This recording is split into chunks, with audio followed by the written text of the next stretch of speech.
अभी आपके सामने एक कुंडली आ रही होगी। इनकी है 7 मई 1997।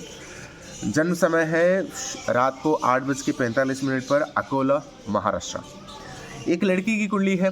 चलिए इन कुंडली की एनालिसिस करते हैं। इनका है 7 में 7 यानी कि केतु का नंबर। तो फिर कहीं ना कहीं इनकी माइंडसेट ऐसा है कि कहीं ना कहीं लोगों से थोड़ा डिटैच हो जाना। अगर आप कहीं पे रहते हो, कहीं पे काम करते हो, देखोगे आपको शांति आएगी जब आप लोगों से दूर हो जाओगे। तो जिनका भी 7 नंबर आता है, आप देखोगे आपके अंदर थोड़ा सा डिटैचमेंट की टेंडेंसी है, थोड़ा सा स्पिरिचुअलनेस, थोड़ा सा डिटैचमेंट, लोगों से दूर हो जाना, अलग होके बैठना। तब देखोगे आपको कहीं ना कहीं शांति मिलना शुरू हो जाएगा। चलिए इनकी कुंडली देखते हैं। इनकी कुंडली है वृश्चिक लग्न की कुंडली है और इनकी जो राशि है वृषभ राशि। इनका जन्म कृत्तिका नक्षत्र में इनका जन्म हुआ है। कृत्तिका नक्षत्र वैसा नक्षत्र है जो कि सूर्य का नक्षत्र है। कृत्तिका तो इनके अंदर हमेशा डोमिनेंस करने की, लीडरशिप करने की क्वालिटी बहुत आ जाती है। जिनका भी कृत्तिका नक्षत्र में जन्म होता है, देखोगे ये कहीं गलत चीज़ों को इतना अप्रिशिएट नहीं करते हैं। थोड़ा सा इनके अंदर थोड़ा सा डोमिनेंस करना, लोगों को ऑर्डर देना, जो अपने हिसाब से चीज़ें होना, ये सारी थॉट प्रोसेस इनके अंदर आ ही जाती है। और इनका जन्म हुआ है वृषभ राशि। वृषभ राशि वालों की जो खासियत ये होती है कि वो अपने आप में ही मस्त रहते हैं। इनको दुनिया से कुछ लेना देना है नहीं। ये किसी के साथ झगड़ते नहीं, लड़ते नहीं, बस अपने में ही ये मस्त रहने वाले होते हैं। और साथ ही साथ वृश्चिक लग्न है इनका।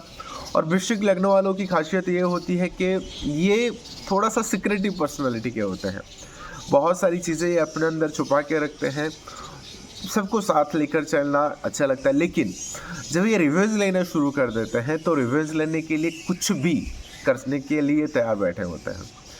रिवेंज के लिए कुछ हद तक भी जा सकते हैं, ये उससे पीछे बिल्कुल नहीं हटते हैं।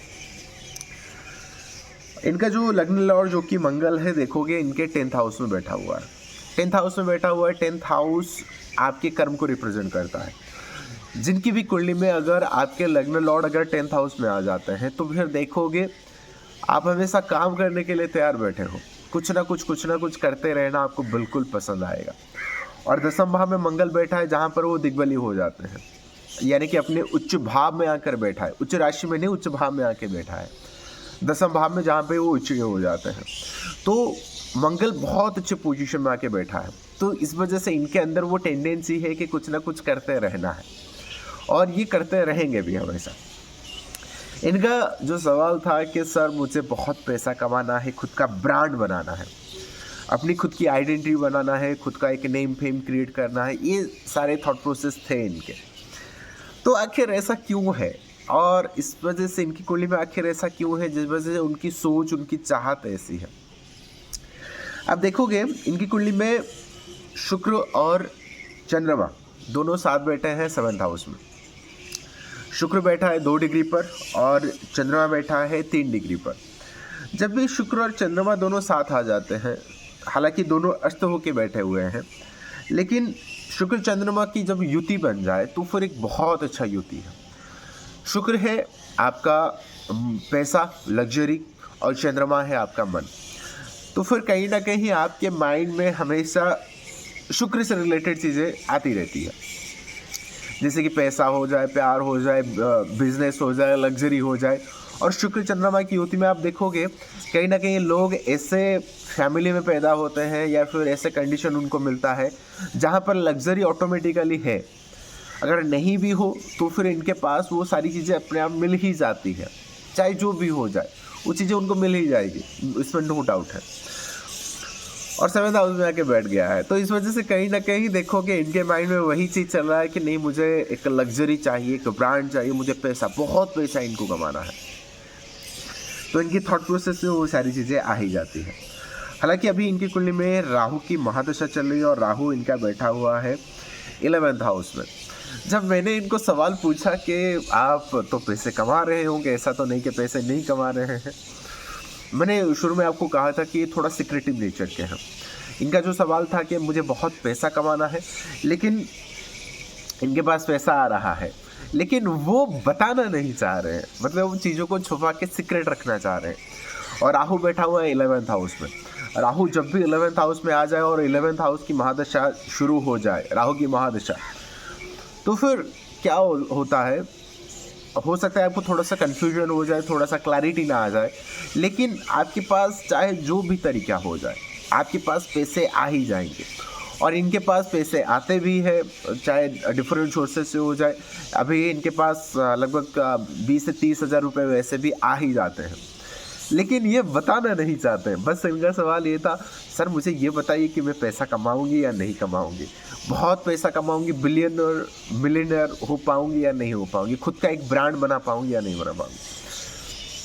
तो ये सारी टेंडेंसी उनके अंदर आ जाती है। और राहु बैठा 11th हाउस में, और राहु जब भी 11th हाउस में आ जाता है तो फिर आपके थॉट प्रोसेस में हमेशा चलता है कि मुझे चाहे कोई भी काम करके हो, कैसे भी करके हो, मुझे बहुत पैसे कमाने हैं। तो ये थॉट प्रोसेस क्रिएट कर देता है अगर राहु आपका 11th हाउस में बैठ जाए तो। और साथ ही साथ देखोगे इनके 5th हाउस में केतु और शनि बैठा है। तो मैंने उनको कहा कि दिल लगाना नहीं, अगर लगाओगे तो फिर दिल टूटेगा ज़रूर, क्योंकि केतु शनि दोनों साथ बैठ गए हैं। तो फिर आप चाहे जो भी कर लो, जितना भी कोशिश कर लो, ये दिल तोड़ देगा ज़रूर। और इनका भी दिल टूटा है तो ये ट्रेजेडी हो जाती है। और दूसरी चीज़ देखोगे इनकी कुंडली में सूर्य जो कि बैठा हुआ है आकर 6ठे भाव में बुध के साथ बैठा हुआ है और मेष राशि में बैठा है। सूर्य इनकी कुंडली में उच्च का बैठा हुआ है मेष राशि में, और ये इनकी जो सोच है और इनका जो गोल है वो इनकम टैक्स ऑफिसर बनना चाहती हैं। ठीक है, जब आप देखोगे सूर्य इनकी कुंडली में 10वें भाव के अधिपति है, आके 6ठे भाव में बैठ गया है। तो कर्म का रिलेशन हो गया आके 6ठे भाव में। 6ठे भाव क्या होता है, आपका डिस्प्यूट होता है, आपका रोग रिपू और ऋण का भाव होता है। ठीक है, तो फिर कहीं ना कहीं देखो इनकम टैक्स ऑफिसर कहीं ना कहीं आपको जो करप्शन होता है, जो डिस्प्यूट होता है, तो फिर कहीं ना कहीं उसमें उनका इन्वॉल्वमेंट बहुत ज़्यादा हो जाता है। तो इस वजह से इनकी जो थॉट प्रोसेस है, इनकी जो सोच है, इस वजह से वो इन सारी चीज़ों में आ गई। और कहीं ना कहीं चांसेस भी बहुत ज़्यादा है, क्योंकि लग्न लॉर्ड आके 10th हाउस में बैठ गया है, और सूर्य भी आके 6th हाउस में बैठ गया है, और बुध भी आके बैठ गया है।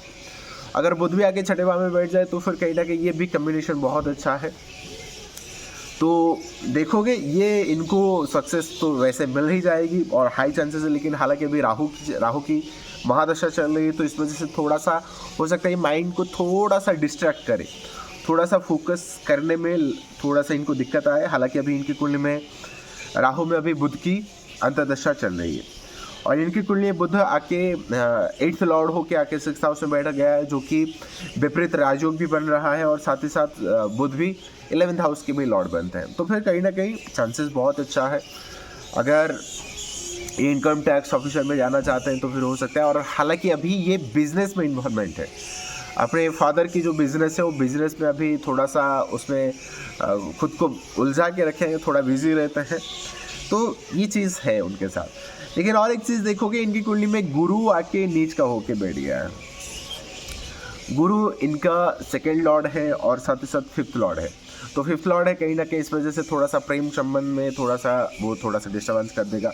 लेकिन गुरु 3rd हाउस में बहुत अच्छे नहीं होते हैं, लेकिन गुरु 3rd हाउस में अगर बैठ जाए तो फिर देखोगे इंसान किसी को मना नहीं कर पाता। अगर कोई इनको कोई काम दे दे, कुछ करने को कह दे, तो फिर वो ना चाहते हुए भी चीज़ें कर ही देते हैं। मना करने की टेंडेंसी इनके अंदर कम हो जाती है। तो ये चीज़ अच्छी है इनकी कुंडली में। और हालांकि अगर आपको और कुछ पॉइंट इसमें नज़र आ रहा है तो फिर कमेंट करके ज़रूर बताइएगा।